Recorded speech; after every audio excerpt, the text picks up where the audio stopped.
Cerita ini datang dari yang bernama Sinta dari Lembang. Halo Sinta, dan halo Lembang. Awal ceritanya, Sinta ini lagi nemenin ibunya yang sedang jagain bapaknya. Nah, si bapaknya itu lagi sakit dan kebetulan dirawat di salah satu rumah sakit di daerah Lembang. Selama 3 hari, si Sinta ini nemenin ibunya di rumah sakit. Di hari pertama dan kedua, tidak ada kejadian yang aneh menurut Sinta. Sampai akhirnya, masuk di hari ketiga, bukan kejadian yang aneh lagi. Waktu itu, sempat seperti mengancam nyawa dan keselamatan si Sinta. Ayahnya saat itu sudah bisa dipindahkan ke ruang inap biasa yang sebelumnya dia masuk ke unit gawat darurat. Sinta pun membantu ibunya untuk membawa barang-barang agar bisa dipindahkan.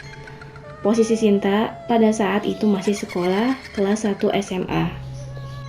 Karena masih sekolah, jadi Sinta selama 3 hari harus bolak-balik antara sekolah dan rumah sakit. Nah, singkat ceritanya, pada malam hari ketiga, Sinta tidur di bawah ranjang bapaknya bersama ibunya. Ketika subuh sekitar jam 4:30 pagi, Sinta memutuskan untuk bersiap-siap ke sekolah kan. Pada waktu itu, Sinta diantar oleh ibunya ke WC. Dan tempatnya memang agak di belakang ruang inap bapaknya tadi. Di depan WC itu memang ada sekitar 2-3 tempat tidur pasien yang ada tutupnya atau lebih tepatnya seperti keranda mayat. Di situ ibunya sempat nanya ke Sinta, "Kamu mau ibu temenin gak, Sin?" Sinta bilang, "Gak usah bu, ibu balik aja sana, jagain bapak lagi, kasihan bapak sendirian di kamar." Karena memang pada saat itu Sinta tidak merasakan takut atau rasa apapun, Sinta ini sebenarnya orang yang sangat pemberani. Dan dia itu termasuk orang yang mudah kesurupan sejak kelas 1 SD. Jadi dia pemberani tapi gampang kesurupan gitu intinya ya. Masuklah itu si Sinta ke dalam kamar mandi. Dan ibunya meninggalkan dia untuk menuju kamar bapaknya. Di ujung WC itu ada sebuah jendela kecil yang biasa dipakai untuk ventilasi udara ya, pasti kalian tahu. Dan saat itu di luar masih gelap gulita, hanya ada lampu toilet dan itu berwarna kuning. Pagi itu sekitar jam 4:30 pagi. Dan di WC itu juga ada banyak pembatas tembok gitu, antar tempat mandi dan ganti baju. Bisa kalian bayangkanlah seperti apa bentuk itu kamar mandi rumah sakitnya. Sinta mulai bersiap-siap mau mandi pada saat itu. Memang sekolahnya saat itu mewajibkan untuk berhijab. Jadi saat itu Sinta memastikan rambutnya tidak basah ketika mandi. Jadi diikatnya itu rambutnya. Ketika sedang mengikat rambutnya, tiba-tiba ada suara yang ngomong begini, "Jangan diikat dok rambutnya di situ." Sinta sempat diam, tapi dia karena pada dasarnya seorang yang pemberani, dia cuma bisa dalam hati, "Assalamualaikum, saya numpang mandi, serta mau berangkat sekolah. Izinkan saya untuk menggunakan kamar mandi ini sebentar saja." Setelah itu, udah gak ada lagi deh suara itu. Mulai mandilah si Sinta. Seperti biasa, gosok gigi pakai sabun.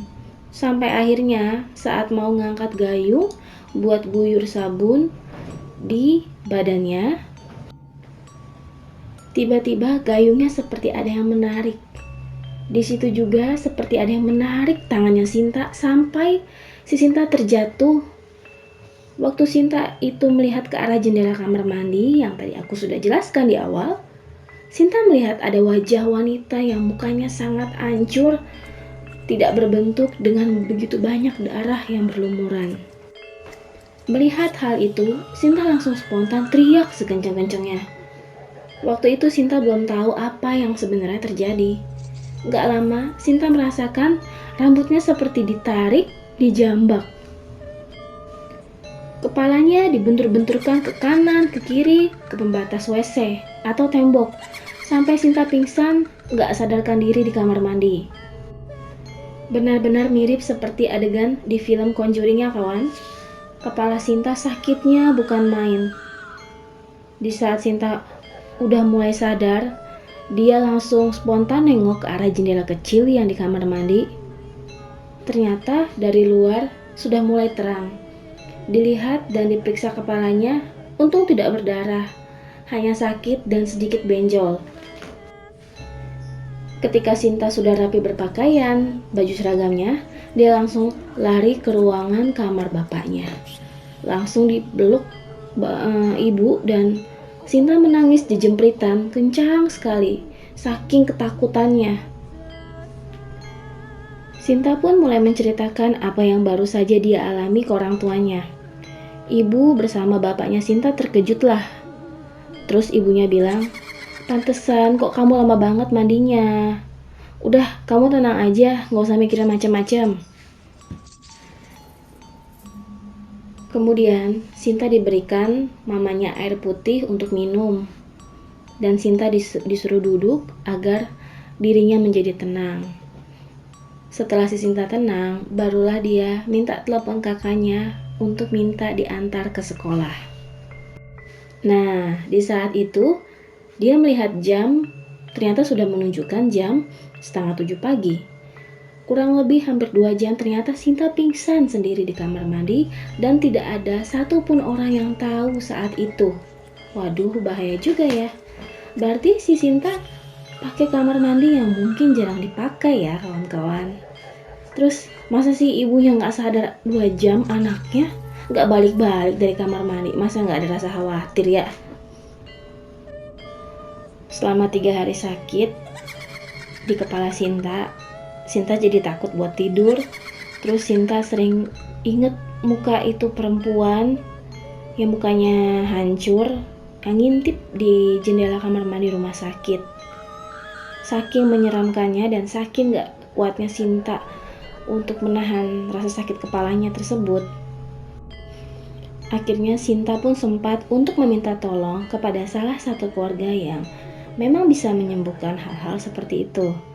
Dan ternyata setelah diterawang oleh saudaranya tersebut, menurut saudaranya, wanita yang dilihat Sinta di jendela kamar mandi rumah sakit pada pagi buta itu adalah benar korban kecelakaan yang meninggal di rumah sakit, tidak sempat diselamatkan. Ya Allah, kasihan sekali. Si wanita yang mukanya hancur ini tuh, dia tuh pengen banget punya temen yang mukanya tuh sama-sama hancur, seperti keadaannya wanita tersebut.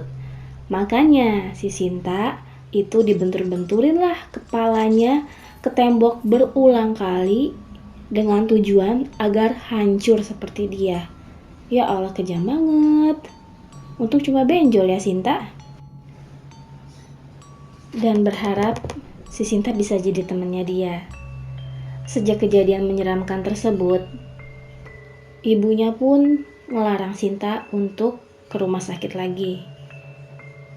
Kejadian tersebut sangat-sangat mengancam nyawanya Sinta dan bisa berakibat geger otak. Terima kasih sudah menonton dan mendengarkan channel Jurit Malam. Dukung terus channel ini dengan cara kamu like, komen, nonton sampai habis videonya, share, dan subscribe agar channel ini terus berkembang dan bisa memberikan kisah-kisah horor lainnya untuk kamu. Assalamualaikum.